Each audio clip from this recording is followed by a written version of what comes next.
Have you ever considered that we are living in a unique time, that something world-changing is about to happen, and that it might concern you? If so, you're in the right place. Keep listening, and you'll hear thought-provoking views behind the news that point to a new and better future for all. Many people now sense that humanity is not alone. So consider this. If the Christ or the Buddha walked among us today as modern men, would we recognize them? What would they be saying? And most importantly, would we listen? Every Sunday on this program, Share International Radio, we'll examine extraordinary events that are unfolding behind the headline news. This may be the message of hope you've been waiting for. And now, welcome to this week's show.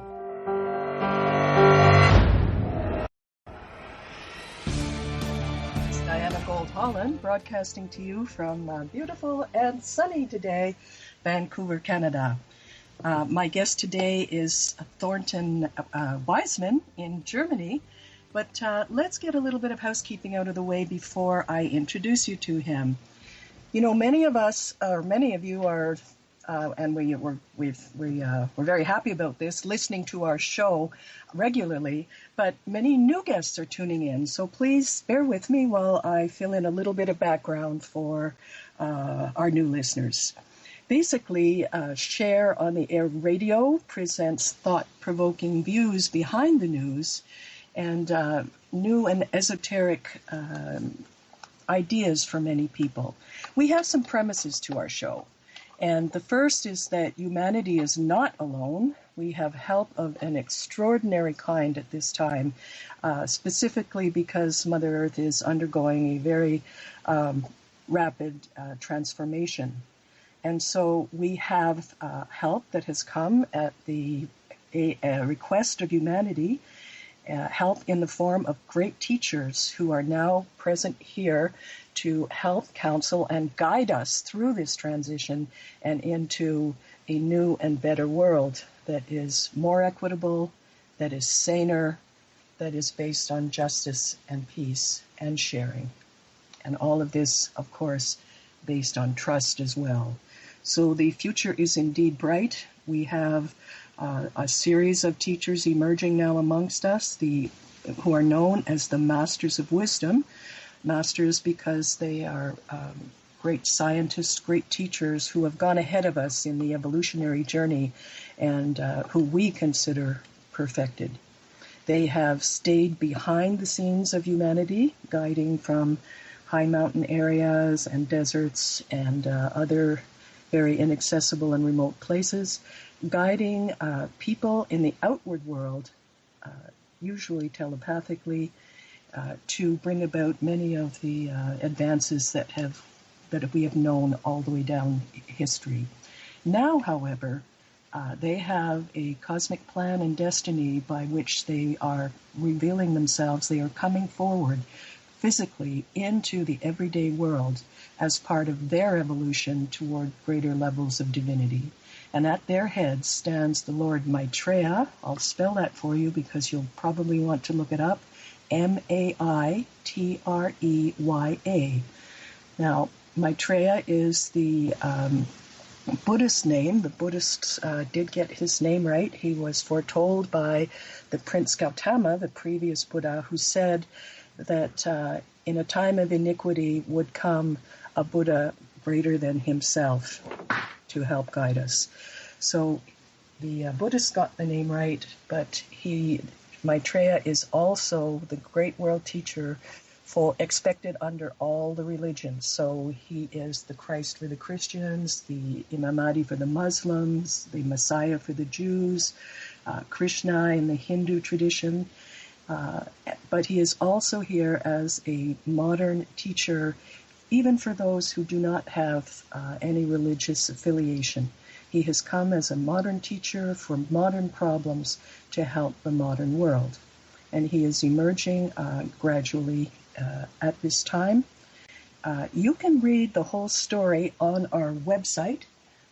The background pieces are there, and that is shareontheairradio.org. And there you will find two introductory, the very first two shows that were done with my co-host Cielito Pascual and our very first guest, Dick Larson. If you listen to those first two shows on our website or on iTunes, you'll get the complete background. And you can also find it in the introductory summaries on the website share-international.org. That's share as in sharing, share-international.org. This is the organization with which our show is affiliated, and you will find a lot of very good information on that website, which is also connected to the magazine Share International. So, more of that later. Let's get down to interviewing our guest, Thorsten Wiesmann.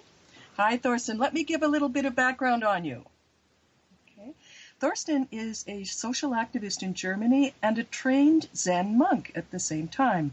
He has co-authored 2 books on the topics of justice and sharing, and since 2010, he has been exploring and connecting various civil society movements with the aim of empowering people in creating global transformation.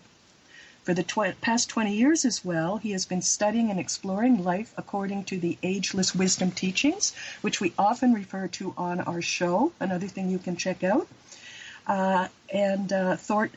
Thorsten is a trained meditation practitioner who specializes in transmission meditation, one of our other key points that we will discuss today. He is here to talk to us about what he calls cosmic history and cosmic science, the knowledge necessary to cross the bridge from matter into spirit. Thorsten, I'm so happy to welcome you. Thank you, Diana, for this kind invitation to your show. Okay. Thorsten, I'm sorry. Before we rush into a definite... Well, no, let's just go right into it. Tell us what cosmic history is and what cosmic science is. Cosmic science gives us a new understanding of our history and of our ways of knowing reality. And cosmic science gives us also a complete new look on our cosmological build-up and the structural and functional nature of our human nature. And this science is sometime in the coming. So there were other teachers who predicted it. There were teachers who introduced parts of it in the past, but just recently it came more and more to the public and now is available for everybody to study. And yes, and okay. I will take the chance today to explore this issue a little bit with you. Right. You say it's the bridge. It's the to cross the bridge from matter to spirit at the closing of this cycle. Yes. Yes, it is a knowledge that is based on symbology, and also it brings together all streams of knowledge. So it's an integral knowledge that is not separating different streams of knowledge as we usually did in the past. And this is the effect it has on our culture, that it synthesizes all kinds of traditions, all kinds of knowledge, and in this way brings in a completely new kind of quality. We can call this quality a synthesizing quality that is related to the so-called seventh ray. The seventh ray is an energy stream, a cosmic energy stream that is connected with ceremony and ritual and magic. And our culture will be reshaped in terms of these issues. Let's get back to the synthesis idea to begin with. And explain this in relationship to the current time. As many of our listeners know, the author Benjamin Creme, who is the chief source of much of the information that we present, has written quite a lot about the 7 rays, the 7 forms of energy that are available to the planet. And this incoming ray, the 7th ray, is incoming now at the beginning of the Age of Aquarius, which is just like in the movie, the Age of Aquarius is dawning now, and it brings with it that quality of synthesis, the quality of brotherhood. So, Thorsten, so we're talking about the blending of these energies. So how does this fit in with cosmic history now? Yeah, cosmic science brings us back to our past, to our very whole background, because the seed for the cosmic science and history was left by the galactic Maya culture over 1,300 years ago. And the Maya culture was a symbol for a perfect seventh-ray culture. So okay. it was We're talking about the Mayans, right? The civilization in Central and South America? That's right. Okay. And because this culture was already established as a perfect seven-ray culture, they could bring in the seed that is now coming to the front. So many things about the Maya culture were recently rediscovered. So it was a process that started around 1952 and is ongoing. In 1952, the old city of Palenque was rediscovered, and the tomb of the prophet that lived in this culture back in that time, Balun Pakal. And this prophet was very influential for the Mayan culture, and is now also very influential for our culture, because he brought the Mayan culture the knowledge of cosmic science and cosmic history. Let me give you one example what cosmic history really is. So we know since some time that we have had some structures in our planetary system that are now called the asteroid belt. And okay. this asteroid belt... Thorsten, I'm sorry, we have to go to break now, but please hold that thought and we'll pick it up again on the other side. Also, we'll want to hear... Bringing a more conscious lifestyle to your world. OMTimes Radio. IOM FM. Every night, when the skies are clear, a remarkable event can be witnessed.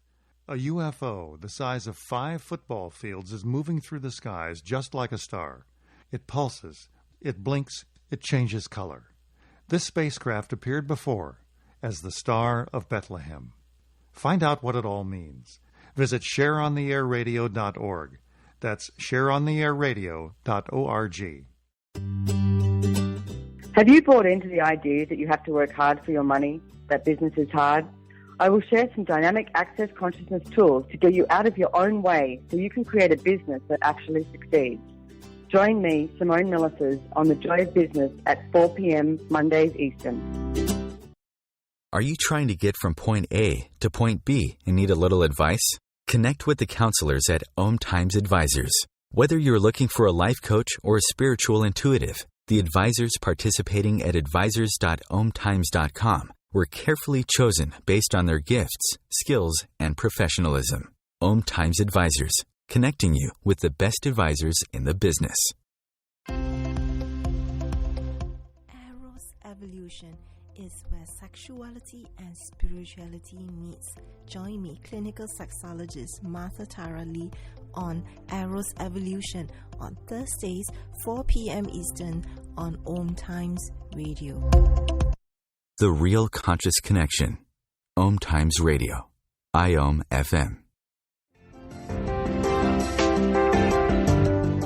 Welcome back. Your host, Diana Gold Holland, broadcasting now with our guest from Germany, Thorsten Wiesmann. Thorsten, we were just about to go into the Mayan culture. You mentioned that it was the perfect seventh ray culture. Can you explain that? What are these characteristics? Yeah, it was a culture that was based on a magical thinking and on ritual.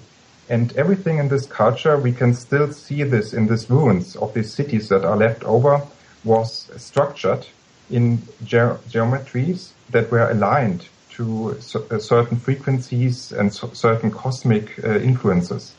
So this culture was very advanced in this way, and they were also able to develop this science, this cosmic science, that made it possible for them to calculate huge cycles of human history.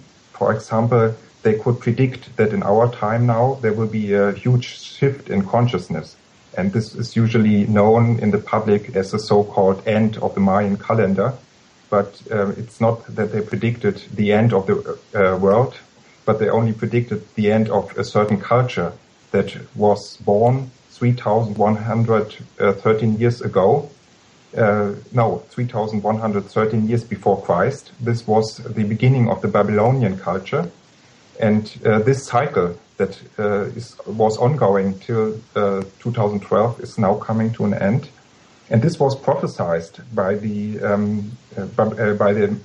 prophet in Mayan culture that I named. His name was Pakal Votan. And his tomb was rediscovered in Palenque, as I mentioned, in 1952. And there was another very important date. It was 1969. And during this time, a Colombian scientist who got in contact with extraterrestrials got the first information about the coming publication of the cosmic science and cosmic history. So it's an ongoing event, and the next step was lately the scientist, his name is José Agué. He published many books about the Mayan culture, and he published 7 books that are called the Cosmic History Chronicles. And in these books, the whole cosmic science and cosmic history are explored. And these books were published between 2006 and 2011. So we have now all this knowledge available. And this knowledge is the update of the teachings that were given by Madame Blavatsky and by Madame Bailey in the so-called ageless wisdom tradition. So they gave certain clues, but now we have the whole picture, what was there given as a preparation phase. Okay. So could you just spell this Argelis' last name for people who may want to look it up? Yeah, I will do it for you. Wait a moment.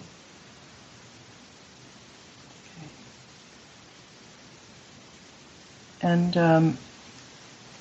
while you're doing that, I will explain that their ancient wisdom teachings have been handed down by oral tradition since very, very early times, and were first published under Madame Blavatsky towards the end of the 1800s, 1875 and onwards.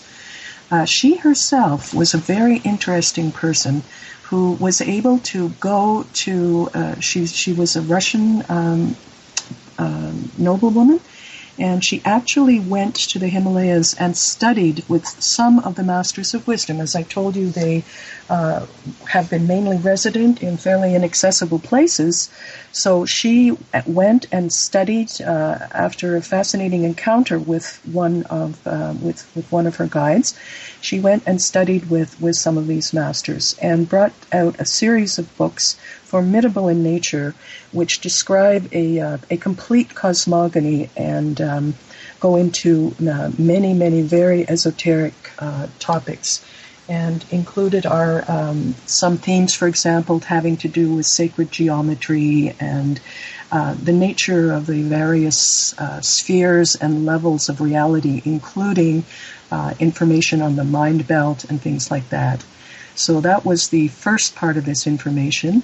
This was followed by the second person that Thorsten is talking about, Alice A. Bailey, who was the amanuensis, which is a fancy word for the recording secretary of another one of these great masters, the master Djwhal Khul, Khul. And she wrote a few books on her own, but mainly took these dictations and published the ancient wisdom teachings of Djwhal Khul, which are fascinating. Now, she herself put out a book called The Reappearance of the Christ and the Masters of Wisdom, which predicted the coming of Maitreya And this was in 1949, I believe. And it was said that a third teacher would come who would work mainly through the ages of radio and later television, of course.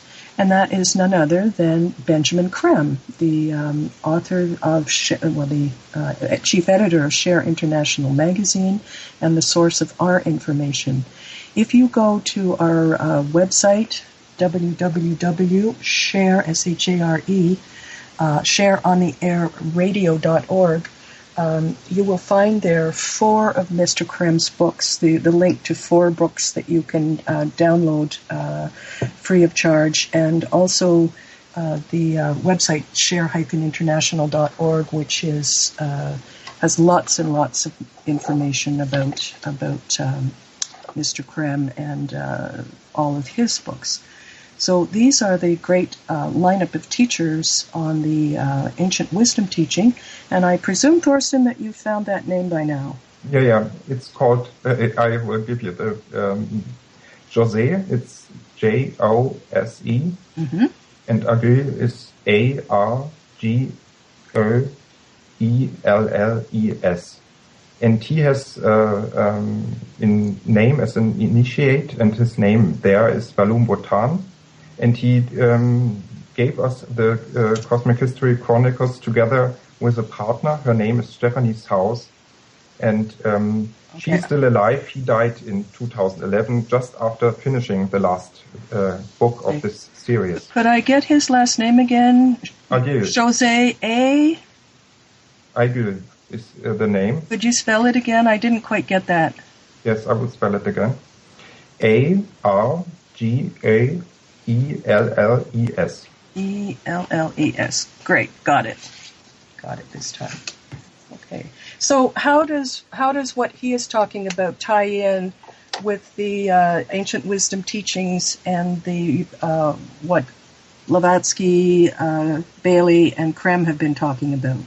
Yeah, in this Cosmic History Chronicles, he gives us a complete overview of the background of, for example, how all these different teachings came along and how they interrelate. So he also shows us how the succession works. So how the teachings of Madame Blavatsky were prerequisite for bringing in other teachings afterwards. And all these teachings, as he says, were given for now to make the shift to a complete new understanding of our reality. So all these teachings point towards a moment in time that is this quantum shift that is happening now, and that is related to a new culture that is born, where we start to be aligned with the cosmos and with spiritual laws, principles, and also rules. And in line of Benjamin Creme's teachings, for example, and Maitreya's teachings, there's often mentioning of the principle of sharing. And this would be an example of what is talked about in the Cosmic History Chronicles, that this principle of sharing is a symbol for reshaping our culture. And if in the moment we activate the symbol, we actually become able to build up a society that is based on justice and sharing.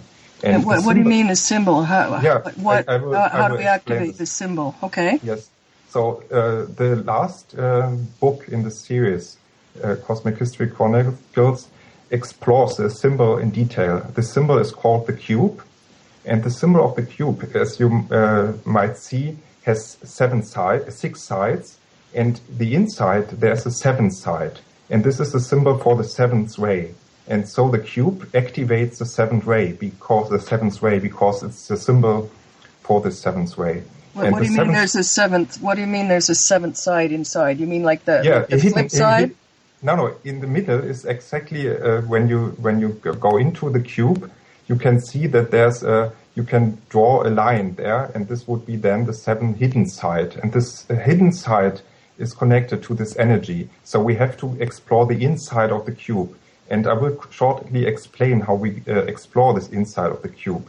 So there are the outside of the cube are 6 sides, and the inside of the cube is connected to all the dots of the outside of the cube. So you have to connect these energies and then you activate the cube. And these energy lines are connected, for example, with the symbolism of the tarot or with the symbolism that we usually find in other esoteric teachings. And, for example, the 7 ways, as we have them given by Madame Blavatsky and other teachers that came before, are also connected to this symbolism of the cube. And so we have to understand how symbols activate specific psychological behavior, and then we can shift our culture. So it's very much connected to a deeper understanding of how we interconnect with symbols and with numbers. And actually our shift to a computer culture that we are experiencing now is bringing us to this point, because as you know, in computer science, everything is numbers and everything is connected with symbols and numbers. And this is a preparation for the shift to a culture where we really consciously interact with symbols and bring in this new culture.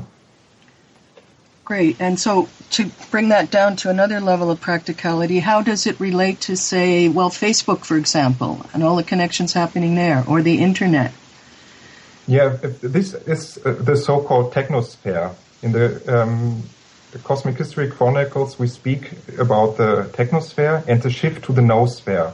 And this shift to the noosphere is actually happening now. So we are transcending the technosphere and we go into a mind sphere. And there are more and more tools coming up in the internet itself that are preparing the shift. I'm, for example, working together with a group, an international group, that is developing such a tool. It's called NoMap.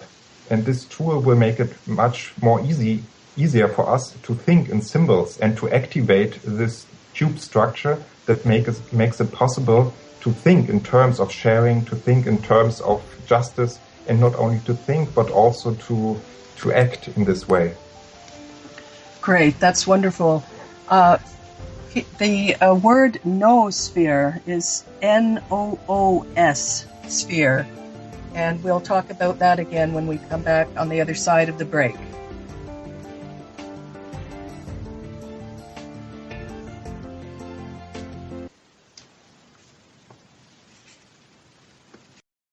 Your conscious lifestyle on steroids. OMTimes Radio. IOM FM. Want to help build the coming golden age? Want to experience the Aquarian energies of love, light, and power? Transmission meditation is a simple way for you and 2 or more friends to do just that and accelerate your own spiritual growth at the same time. Check out transmission meditation at shareontheairradio.org. That's shareontheairradio.org. Dr. Kevin here, and I want to invite you every Thursday, 3 p.m. Pacific, 6 p.m. Eastern, to join me on the Dr. Kevin Show, where we have a diversity of guests who help you step outside the box, behind the curtain, and see what a load of crap is going on in the world today, so you have more information with which to make better decisions. We'll see you there. Namaste. What if business could be fun? What if business is the adventure of living? What are you choosing? Where do you do business that makes it easier, more fun, or more joyful for you? We'd love to see where you do business. Connect with us on Instagram at Joy of Business or Twitter at Joy of Business, and share your pictures with hashtags BusinessDoneWhere and Joy of Business. Let's change the world with business. Hi, this is Julie Geigel. And I'm Alicia Isaacs-Howes. And I'm Catherine Glass. And we're the Psychic Angel Channelers. You can find us every week here on OMTimes Radio at Angel Talk Tuesday at 10 a.m. Eastern Time. The angels have heard your call and are here to help. Are you ready to receive? Remember your magnificence with Angel Talk Tuesday. The cutting edge of conscious radio. OMTimes Radio. IOM FM.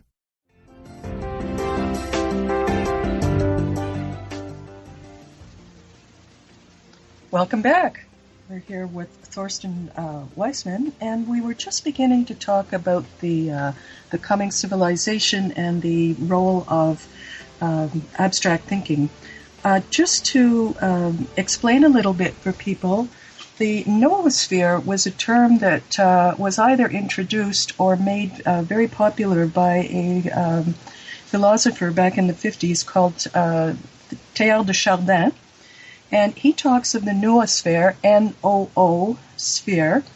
And basically, with respect to Teilhard de Chardin, I just like to simplify it. And he was basically talking about the mind belt that surrounds the planet. So in this inflow of this seventh ray energy and the emergence of Maitreya and the coming of this new civilization based on sharing, how is all this connected with our... Are we going to be tapping into the mind belt and its riches more, Thorsten? Is this what we're talking about here? Yeah, we understand our history, our time and space. So now we call history only a timeline, but history actually is a mixture between time and space, and the noosphere is this mixture. So I will give you an example how we come into this new frequency, because with this noosphere is a new frequency connected and a whole new thinking system. And this will enable us to really share our world resources, because with this frequency we get a different view of who we really are and how we are connected to everybody else. And because it's a synchronistic thinking, as I said, I will give you an example. So 570 years before the Christ, there was Buddha, and 570 years after Jesus, there was Mohammed.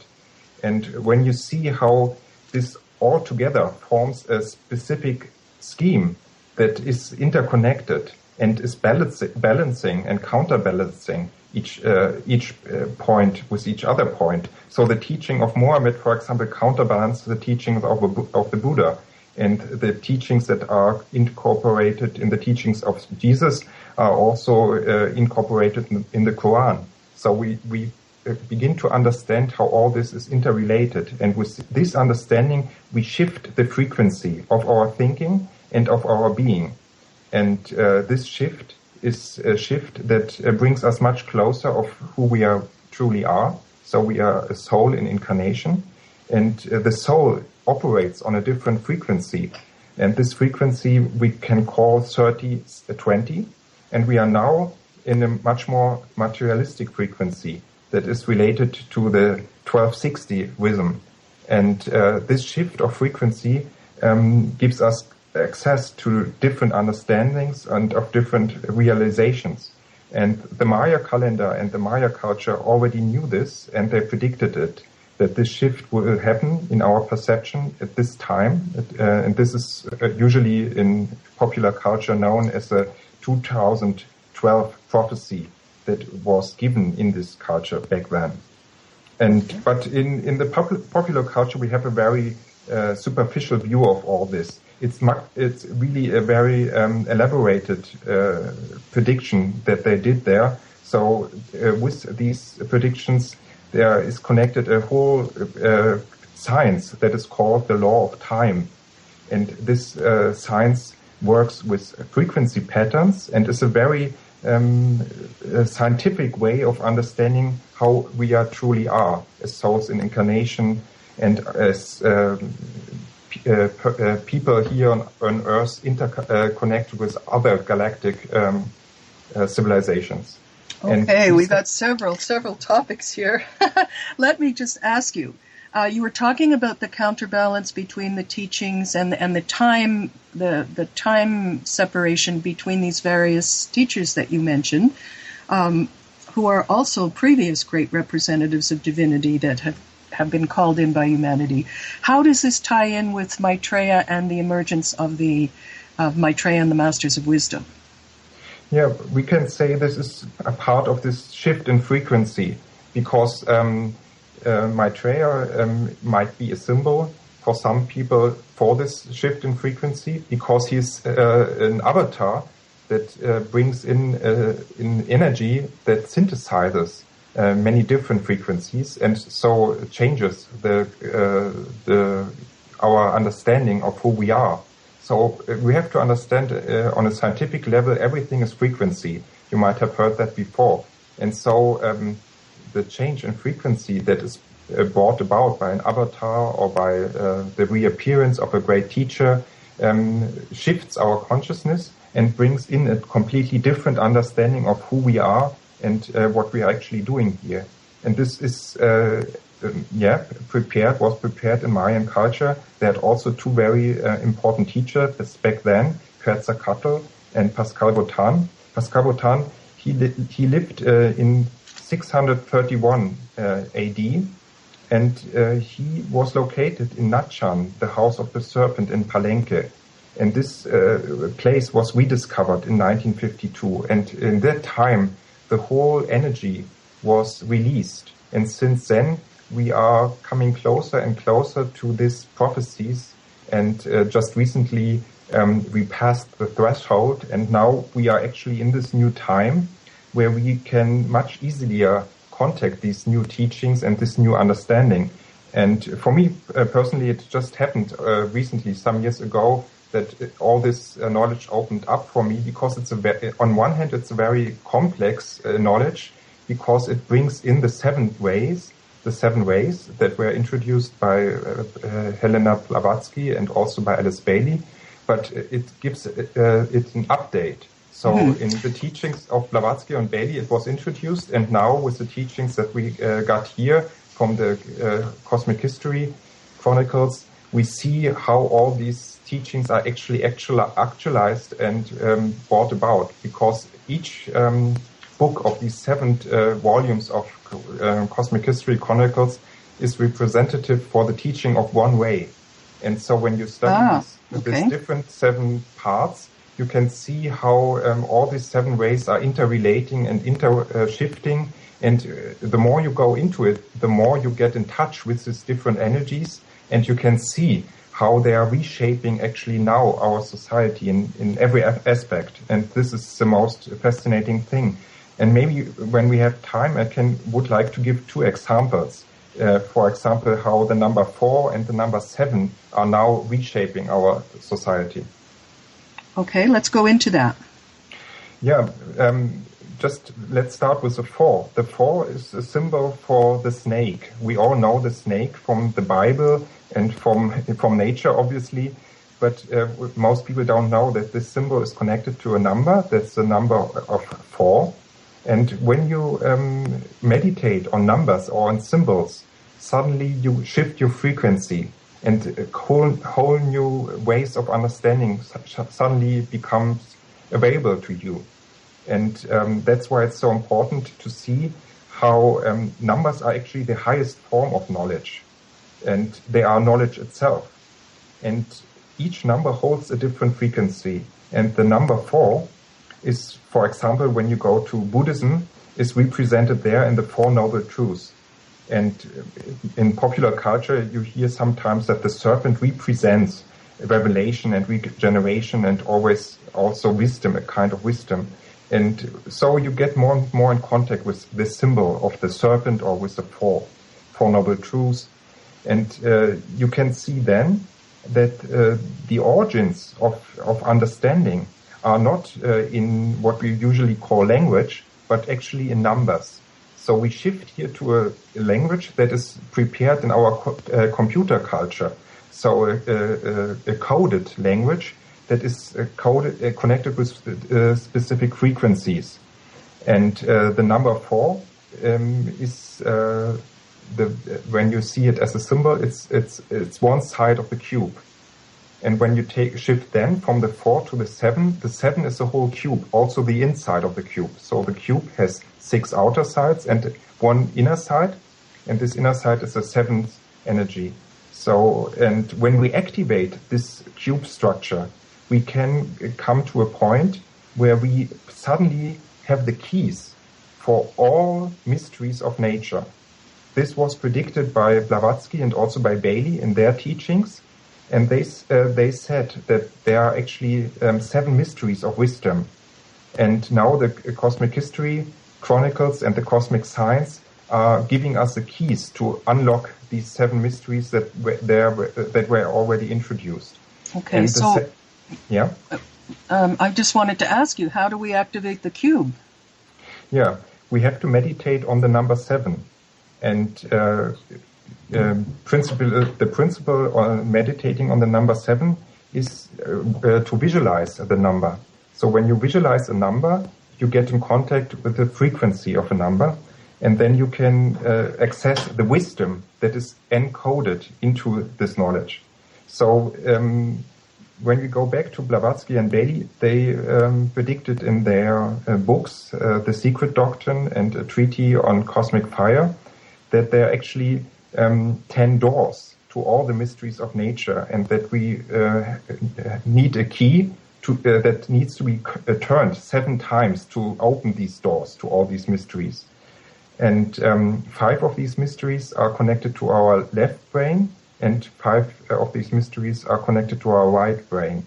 And in the Cosmic History Chronicles, and this is a wonderful thing about these books, all these doors can be opened, because this is a teaching that is synchronizing all these different streams of knowledge that were prepared by Madame Blavatsky and by Madame Bailey in their books. And I think this is very crucial also for bringing in Maitreya now, because he speaks a lot about sharing. And I think for actually being able as a culture, global culture, to shift to a culture of sharing, justice and peace, we also have to find a new way to deal with science in general. We need a completely different understanding who we are here on the planet and what science actually is. And numerology and symbolism is actually this shift in understanding. And as I already mentioned, computer science and other abstract sciences, but also astrology or anthropology, all these, or psychology, all these sciences that recently developed are preparation steps for this shift now to a completely different systems of science that I call with the Cosmic History Chronicles cosmic science. Wow, that's pretty heady stuff. I want to talk about how this relates to what life will be like here on the planet when these things are more readily shared and applied. So let's mention that on the other side of the break. Share on the Air Radio.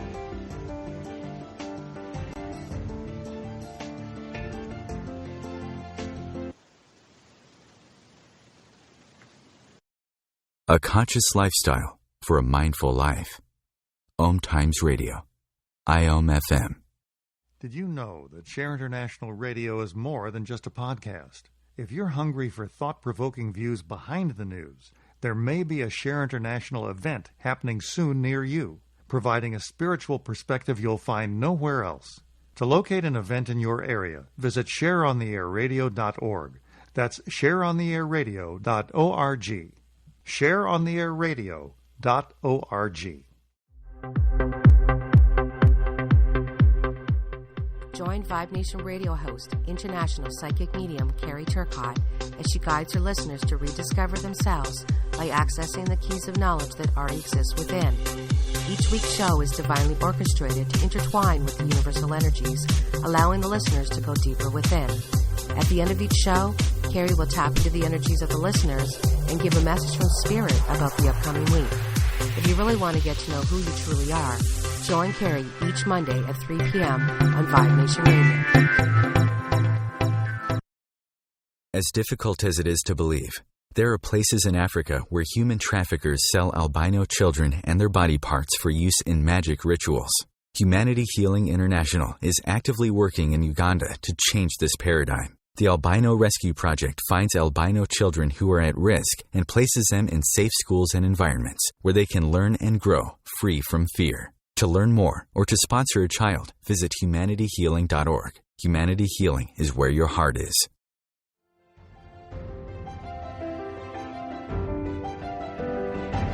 Are you wondering what is really going on behind the news? Check it out. Join your hosts Cielito Pascual and Diana Gold-Holland on Share on the Air Radio for thought-provoking views behind the news, Sundays at 1 p.m. Pacific, 4 p.m. Eastern on OMTimes Radio. You can also find us on shareontheairradio.org. This may be the message of hope you've been waiting for. Check it out.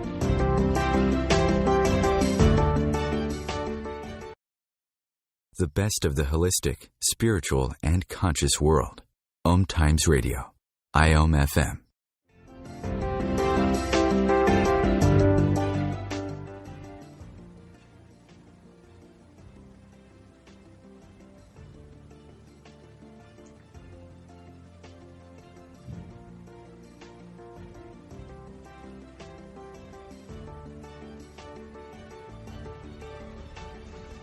Welcome back. And we're again here with Thorsten Wiesmann talking about the new cosmology, the cosmic science, and cosmic history. I just want to take a minute as we come back to say that next week our show turns to the headline news again. Our guest, William Allen, who was interviewed by my co-host Cielito on April the 11th, on what the media knows and isn't telling us about the emergence of Maitreya, the world teacher. That was William's topic then, and he returns to share on the radio next week to give the esoteric perspective on Brexit, the vote by the people of Britain to leave the European Union. So he will be talking about how this reflects the rapid changes into the Aquarian Age, and what Brexit means for humanity going forward and how it relates to Maitreya's emergence. So that's our next show. And if you want to listen to the what the media knows and isn't telling us, check it out either on OMTimes Radio's website or on our website, the archive there, or on iTunes. That show was broadcast on April the 11th. So, getting back to our topic, Thorsten, I want to bring up an issue. You were talking about the quality of these new seventh-ray energies and the quality of the cosmic, of the new time under cosmic science. And you mentioned the characteristics of the seventh ray as being magic, ritual, and symbolism. Now, we've talked about symbols, we've talked about ritual to a certain extent. I'd like you to explain the very particular take that we have on magic, because this is not, hokum pokum abracadabras or scary magic. Let's clearly enunciate what we mean by the magic and ritual in the new civilization. Yeah, we should start to see that we all live inside a magical structure that is called our calendar. So our calendar gives a certain rhythm to our life, obviously, and our calendar is also connected to numbers. And this interconnection of numbers that is propagating a certain frequency, and this frequency is influential on how we think and how we live. So the Mayan had a different calendar, obviously, and they lived in a different frequency and had therefore a different understanding of who they are as spiritual beings. And the Babylonian system had brought in this calendar that we have now in our culture, the Gregorian calendar. And this goes back to a certain rhythm of life that is very materialistic. And the Mayan culture lived in a totally different timing frequency. And this frequency was also the background for other cultures like the Native Americans, Polynesians, Egyptians, Inca, Chinese, and so on. And actually the Balinese culture in Indonesia, they have the so-called Wuku calendar. And they still live in this other frequency. I once was able to visit Bali in Indonesia, and it's quite magical how they live related to nature and related to their higher spiritual aspirations. And just because they have a different time scheme that is synchronized to frequencies that are much more connected to who we really are. So the shift towards a culture of peace and justice that we are going now through and is connected to the reappearance is also connected to a different understanding of what time is and how time and space are actually interrelated. And this new frequency is bringing in this new science that I was mentioning here.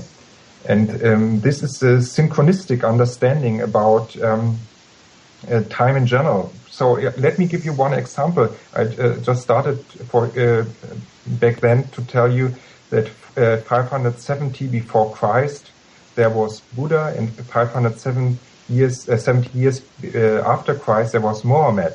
And you see there's a certain symmetry. And with the middle point, the Christ, and the starting point, the Buddha, and the last point, Mohammed. And when you see this as a cycle, and you go into this understanding of the symmetry of these three teachings and how they are interrelated and interacting, then you shift already your frequency into a different level, because our way of living is connected to how we think and who we think we are. And when you see how, for example, these three teachers are interconnected and the teachings they gave and how they are interrelated, you already start to shift into a different frequency. And this frequency our system is now functioning in still, this Babylonian system, is very materialistic and doesn't give you this perspective of interrelation. So the new science is very synchronistic and brings together all kinds of knowledges. And this is also the fascinating point about the Cosmic History Chronicles, that you have there 7 volumes, and each volume is more or less exploring a different energy structure. And at the same time, all 7 books together are merging these energies, these different kinds of understanding. And this is how these teachings open up for us a completely different understanding of who we are and how we interrelate with the cosmos and other civilizations on other planets and in other spheres. And this interplanetary perspective is very important for us, because we are now on a shift between consciousness that is related just to our little planet here to consciousness that is intergalactic. And this started actually at the moment in 1969, where we first had the so-called overlook effect. So we could see our whole planet from the outside. And this was actually the time the cosmic history was activated. This was a Colombian scientist, I mentioned him before, who was in contact with extraterrestrials, and he was the first source of information. He wrote a book about his contacts, and he mentioned that this cosmic science will be coming. But there were also other teachings that predicted that. Sri Aurobindo was, for example, a teacher who brought up this idea about a new cosmic science and the superhuman. But there were other teachings like Rudolf Steiner, who brought in the term of spiritual science. And all these were steps to this process now that is triggering us to shift our frequency and our understanding what science is, how science works. And for me, it was... Oh, sorry. Go ahead. For you? Yeah, for me, it was quite a journey of discovering myself for over 20 years. I studied in university, and I always suffered because there every field of scientific exploration is a different section. And it's not allowed to synchronize different streams of knowledge. So I dropped completely out of all this system because I felt this inner need of synchronizing all these different streams of knowledge. And this is actually what I'm doing, and that's why that was brought me in here. And this brought me also from Alice Bailey and from Blavatsky and Mr. Krem and all their beautiful teachings to explore further and to see how they all interrelate and come up to other cultures. I'm very much in love with ancient cultures, with all kinds of ancient cultures, and I appreciate their knowledge. And that's what I also love about the Maya culture, that they had such an advanced civilization already that was so in tuned with nature and with cosmic harmonies and so on, very peaceful. So this culture, as we all know, was destroyed by the Spanish conquistadors, but they were very peaceful. And because they were so peaceful, they were easily prey for these very aggressive other cultures. But they had such an advanced culture. And in our modern world, we think we are so advanced maybe as a Western society now, but we have to be humbled. We will be humbled when we see how much further other cultures were developed already and what we can learn actually from them. Well, a lot of good things are starting to turn up now in archaeology, and all of that kind of science is really coming to the fore with new discoveries as well. Now, I just want to know, is Maitreya on this timeline that you're talking about? Maitreya is very much connected to a world teacher that was very active in Maya culture. His name was Quetzalcoatl. Mm-hmm. So he was actually an incarnation of the Master Jesus. And as we might know, that Master Jesus is very closely connected to Maitreya. They always work together. So I think they're working there together. And these are just different streams of knowledge that needs to be synchronized. So, for example, when we talk about Maitreya, we don't have at the same time the names of other teachers that are expected in other cultures. So we have to be careful because just in the name Maitreya, there's already a kind of separation included. So you see, because this is the teacher that was awaited by the Buddhists. So in cosmic history, we don't have a specific name for a coming teacher anymore. We have a much more synchronized understanding about the role of teachers in general. And so it is, in a way, it is even more advanced than the teachings that are fixed on a specific teacher. Right. But Maitreya is talking about us stepping into our birthright, our divinity, and into a culture of peace and sharing. So I think the message is pretty universal. That's true. Yeah.